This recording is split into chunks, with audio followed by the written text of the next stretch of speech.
মাছ নিয়ে আসছে এখন। এই মাছের দাম হলো 2500 টাকা। মাছগুলো অনেক সুন্দর, তাজা।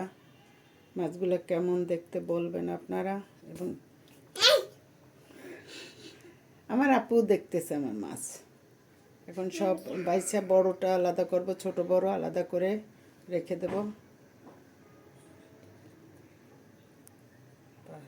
এখন রাত্রে খাওয়ার জন্য আমরা চিংড়ি মাছ রান্না করতেছি, কারণ দুপুরে যে তরকারি করছি ওটা অল্প আছে, হবে না। এখন এই যে চিংড়ি মাছ, কালকে রাত্রে আমি অবশ্য দেখাইছি, বড় বড় চিংড়ি নিয়ে আসছিল প্রায় 3 কেজি। ওখান থেকে অল্প কিছু চিংড়ি নিয়ে আমি এখন রান্নার জন্য রেডি করতেছি। এখানে পেঁয়াজ আর কাঁচামরিচ একটু হালকা লাল করে ভাজে নিচ্ছি, তারপর আমি কী কী মশলা দিচ্ছি দেখাচ্ছি।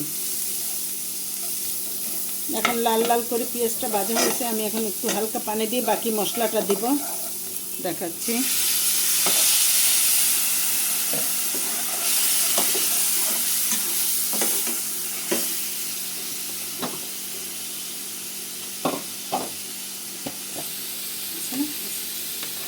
আজকে আমি দিনের বেলায় রান্না করা অনেক পরিষ্কার সময় পাই না বেশি রান্না করার জন্য, এখন একটু এই জন্য তরকারি এখানে বাটা পেঁয়াজ তরকারি করে নিচ্ছি আমি।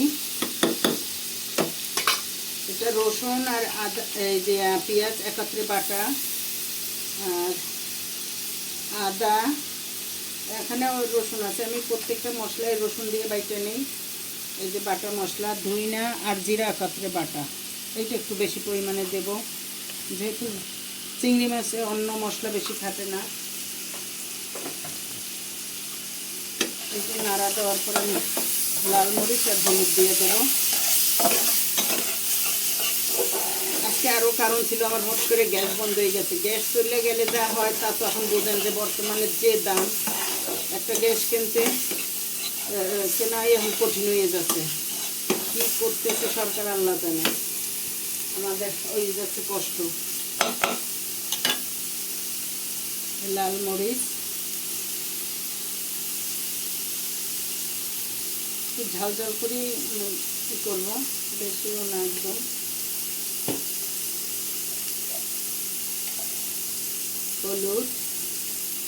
হলুদটা দেবো হালকা।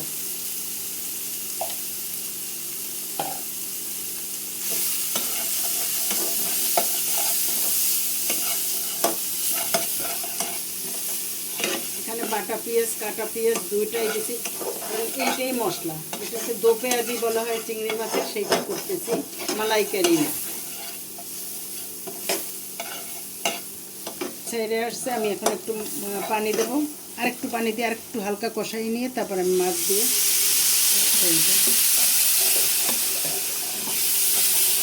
মশলার যাতে গন্ধ না থাকে। যেহেতু তেল বেশি দেবো না, মশলা ভালো করে পানি দিয়ে কষাতে হয়। ধরো আমি চিংড়ি মাছটা দিয়ে একটু নাড়াচাড়া করে পানি দিয়ে দেবো।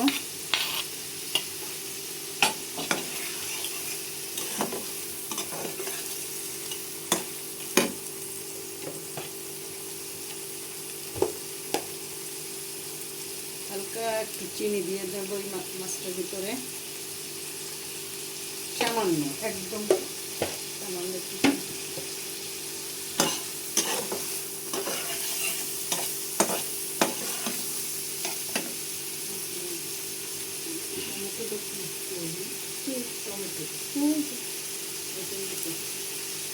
এটার সাথে আমি টমেটোটা দিয়ে নেব, এর সাথেই কষাই নেব টমেটো দিয়ে।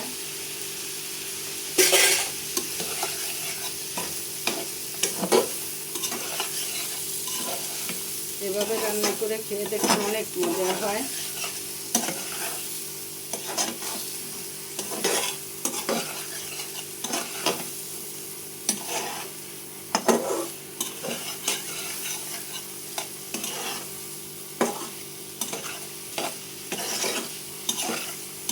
এখন চিংড়ি মাছের ভিতরে সব মশলাটা ঢুকলো, ওই জন্য একটু ওই টমেটো আর হালকা পানি দিয়ে ভালো করে চিংড়ি মাছটা কষাই নিলাম।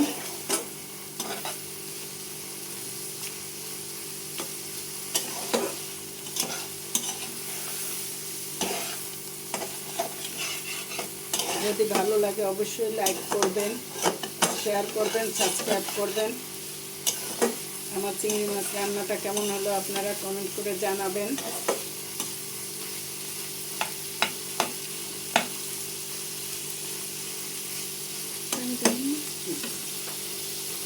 এখন অল্প সামান্য, বেশি পানি দেবো না, চামচটা ধুয়ে কাঠিটা ধুয়ে যেটুকু, আর একটু দিতে হবে, মাছের ভিতরে একটু ঝোল ধরতে হবে।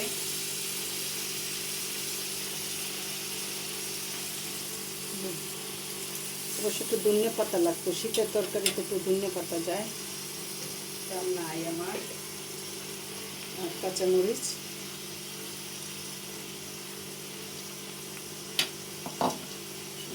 এখন আর এই চুলায় রাখবো না, গ্যাস এখন রাইখে রাইখে খেতে হয়।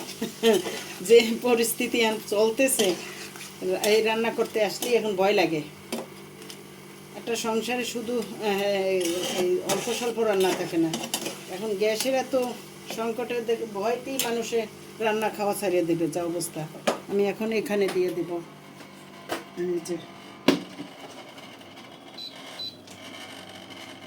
এখানে হতে থাক, লাস্ট দেখাবো। রান্না আমার শেষ, মানে এখন আর না, হালকা জাল পেলেই আমি নামাই রাখবো।